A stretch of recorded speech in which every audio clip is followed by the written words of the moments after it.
प्यारे बच्चों, आप सभी का हमारे YouTube चैनल लर्निंग यूनिवर्स में बहुत बहुत स्वागत है। आज हम आपके सामने इस वीडियो में 8वीं क्लास की वर्कशीट नंबर 29 जो कि 25 फरवरी की उसको लेके हाजिर हुई हैं। ये वर्कशीट आपकी जो हिंदी व्याकरण का भाग 10 है वो है। इससे पहले व्याकरण से संबंधित 9 और वर्कशीट आ चुकी हैं, आप उनको भी किए होंगे।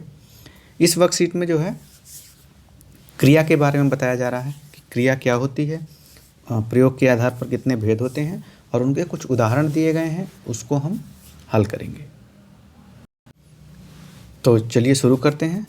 और वीडियो शुरू करने से पहले, इसको सॉल्व करने से पहले आपसे एक निवेदन है कि अगर आप हमारे चैनल पर नए हो तो हमारे चैनल को लाइक और सब्सक्राइब करिए और वीडियो देख करके अगर आपको अच्छी लगे तो अपने दोस्तों तक इसे शेयर करिए। अब प्यारे बच्चों, आपको पता है कि जिस शब्द से किसी काम का करना या होना पाया जाता है उसे क्रिया कहते हैं। यानी कि कोई शब्द समूह जिससे जो क्रिया का बोध होता है उसे क्या बोलते हैं? क्रिया। जैसे कि सोना, हम सोते हैं तो उस क्रिया को व्यक्त करने के लिए हिंदी में सोना शब्द आता है। खाने के लिए खाना है, चलना, हंसना, बोलना आदि ये क्रिया शब्द हैं। कर्म के साथ क्रिया को सकर्मक और कर्म के बिना की जो क्रिया होती है उसे अकर्मक कहते हैं। जैसे अब समझा देते हैं। वह सोता है, यह करता है यानी सब्जेक्ट है, ये क्रिया है। यहाँ पे कोई कर्म नहीं है। अगर हम लिखें वह किताब पढ़ता है तो वह कर्ता हो गया, पढ़ना क्रिया हो गई और किताब किसे पढ़ता है वो कर्म हो गई। तो ये सकर्मक क्रिया हो गई, ये अकर्मक हो गई। अब देखिए आगे यहाँ पे इसकी परिभाषा अच्छे से दी गई है कि इसको थोड़ा लार्ज करते हैं। हाँ, जिस शब्द अथवा शब्द समूह के द्वारा किसी कार्य के होने अथवा किए जाने का बोध होता है उसे क्रिया कहते हैं।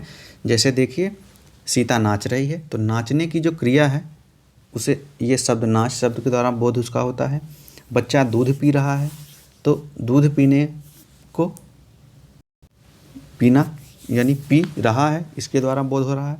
सुरेश कॉलेज जा रहा है तो जा रहा उसकी जाने की क्रिया है, उसको बता रहा है।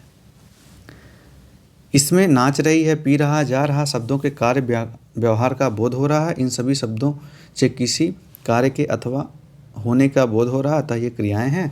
व्याकरण में क्रिया एक विकारी शब्द है। अब कह रहे हैं व्याकरण में क्रिया क्या है? एक विकारी शब्द है। अब देखिए यहाँ पे एक शब्द है विकारी, तो आपके जो हिंदी के अध्यापक हैं, चूँकि इस वीडियो में तो हम नहीं बता सकते, आगे बना के बता देंगे, नहीं तो विकारी और अविकारी शब्द क्या होते हैं आप उसे जानने का प्रयास करिएगा। अब प्रयोग के आधार पर क्रिया के भेद, तो एक सकर्मक और एक अकर्मक, जैसा कि हम ऊपर बता चुके हैं। तो सकर्मक में एक कर्मक जिसमें एक कर्म होता है, द्विकर्मक दो कर्म होते हैं। ये इस दो प्रकार के होते हैं और ये एक ही प्रकार का होता है। इसे अगली जो आपकी वर्कशीट आएगी तो उसमें सकर्मक, अकर्मक, द्विकर्मक इनके भी उदाहरण आएंगे। तो अभी उनको छोड़ के केवल ये जान लीजिए कि प्रयोग के आधार पर क्रिया के दो भेद होते हैं, सकर्मक और अकर्मक। सकर्मक दो प्रकार होते हैं, एक कर्मक और द्विकर्मक।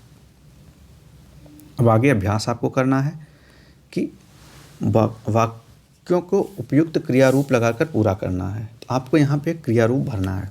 मैं एक दो एग्जांपल दे दूंगा, बाकी आप भरिएगा, क्योंकि सारे हम बता देंगे तो कॉपी हो जाएगी। जैसे मैंने सरिता को गाना आप सुनाया लिख सकते हैं। तो सुनाने की जो क्रिया है उसके लिए ये वर्ब आ गई, क्रिया आ गई सुनाया। घा का ले लेते हैं, समय पर काम करो, तो करो आ गया।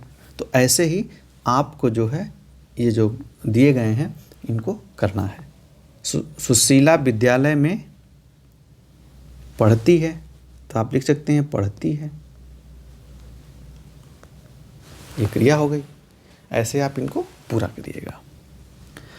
दूसरा है कर्म को क्रिया से मिलाइए। यहाँ पे देखिए ये क्रिया है और ये कर्म है, इनको आपको मिलाना है। तो फूल, फूल को क्या किया जाता है? तोड़ा जाता है ना, तो तोड़ना मिला लिया। रोटी को क्या किया जाता है? तो रोटी को पकाई जाती है, अब देखिए रोटी तोड़ी नहीं आती, लिखना पकाया ना। दाल, दाल बनाना। तो ऐसे ही आप क्या है कि कपड़े, तो कपड़े धोना। ऐसे ही जो कर्म है और क्रिया, इनको बच्चों आप मिलाइए। बहुत ही आसान है, हमने 3-4 कर दिए, बाकी जो बचे हैं उनको आप मिला के लिखिएगा। अब प्रश्न नंबर 3 है कि वाक्यों की क्रियाएं सकर्मक हैं या अकर्मक लिखिए।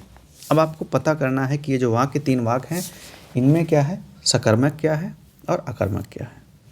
मानसी को फल दो, तो मानसी देना क्या हो गई, क्रिया, और क्या देना है, फल, तो ये सकर्मक हो गई। तो यहाँ क्या लिखेंगे, सकर्मक।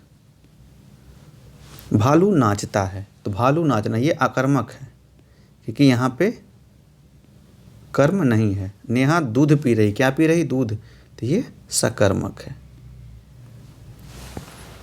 तो प्यारे बच्चों, ये आज आपकी 8वीं क्लास की जो हिंदी की वर्कशीट यानी कार्यपत्रक संख्या 29 थी, 39, उसको हमने हल किया। इसे आप करिए और अपने कक्षा अध्यापक से चेक कराइए। वीडियो देखने के लिए आप सभी बच्चों का बहुत बहुत धन्यवाद।